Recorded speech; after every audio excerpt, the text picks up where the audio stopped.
Alright, thank you very much for joining me again. This is Gulpane, back with a very quick review, or another game with dog, or another in the series of games with dogs. So this one is one of my favourite games ever as well, and another game with a dog protagonist, or a dog companion to the protagonist at least anyway. So this one is Shadow Dancer: The Secret of Shinobi, released in the early 90s for the Mega Drive/Genesis.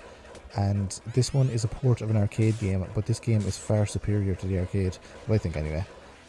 The arcade game has a similar sort of style where you're, although you do this ninja is a lot lighter than the weight wise than the ninja in the arcade game, but basically this one has you controlling the dog, controlling the ninja, and using the dog to kind of help you kind of defeat some of the enemies. So it's really nice how the dog kind of stays with you. So what you can do is you can hold the attack button, and then the dog will go for the enemies, or you can stick them onto the enemies. If the dog hits one of the enemies when they have their shield up or something, or when they have their kind of defenses up, then the dog turns into a puppy, which is a nice touch.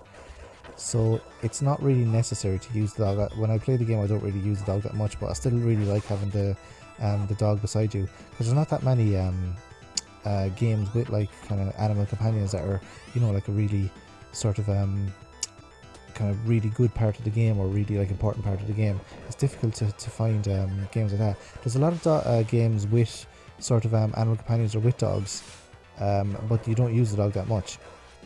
So in this series of videos I will be exploring some games which do have canine companions, or games with dogs. And this one was when I thought of this to kind of talk about some of these games. This was the first game I kind of thought about, and I did replay the game again, and it is very difficult.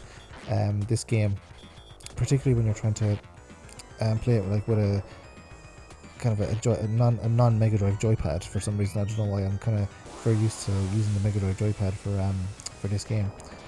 The first few levels are very easy. The music is excellent in this game. The only time you don't have the dog with you is during boss encounters, as you can see here. So kind of the dog stays at home for the boss encounters, and then comes, and also the bonus stage as well, because you don't want the dog jumping off the top of the building there. But on all the other stages that I can remember anyway, the dog comes with you, apart from the boss stages and the bonus stages. So you don't really use the dog that much, but the dog's name is Yamoto as well. But it is an excellent addition into sort of this game, and it really separates this game from other sort of similar games, because a lot of the kind of generic ninja game, or the generic side-scrolling sort of action game, they're very similar. A lot of them like attempt to separate themselves by having like a certain gimmick.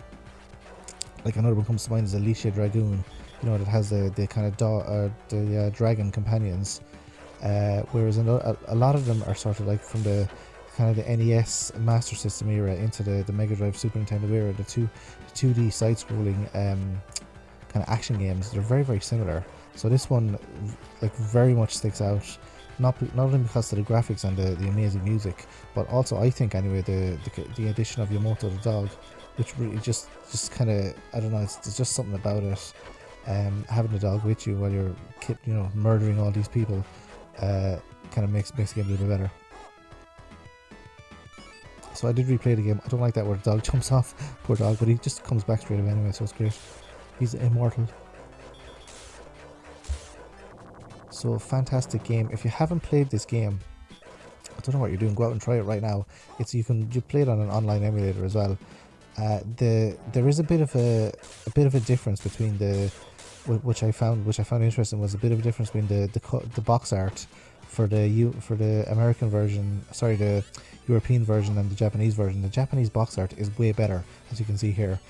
So that's the final thing I'm going to say. So that's another game with dog. So thanks very much for joining me, and I will see you in the next video. Adios.